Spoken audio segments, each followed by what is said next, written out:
আলহামদুলিল্লাহ আমাদের অ্যাকোরিয়াম পুকুরের প্রোটেক্টেড ওয়াল এই পাশে আমরা নেট ওয়াল দিচ্ছি।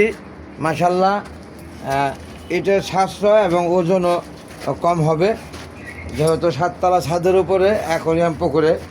এই পাশে আবার আমরা পরিপূর্ণ ওয়াল করেছি। কেন? এই পাশ দিয়ে লোকের বসবাস, ওখানে গোসলখানা, বাথরুম, পাকের রুম, অনেক কিছু আছে। এই পাশ দিয়ে আমরা বড় ওয়াল করছি, এই পাশ দিয়ে ফুটা রাখিনি ওয়ালে।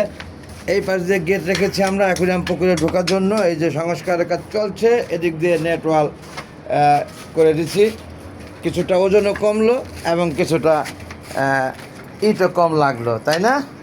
এবং দেখতেও সুন্দর লাগবে মাশাআল্লাহ। উপর দিয়ে আমরা টিন দিয়ে চাল দিয়ে দেব, যাতে করে কোনোভাবেই কোনো রকম কোনো ক্ষতি না হয়, মাছ যেন প্রোটেক্টে রাখতে পারি। ঠিক না আব্বা? হ্যাঁ, এই পাশে এসে বলেন এবং হাই বাই বাই দেন। হ্যালো, আসসালামু আলাইকুম ওয়া রাহমাতুল্লাহি ওয়া বারাকাতুহু। আল্লাহ হাফেজ এভরিবডি, থ্যাংকস অল।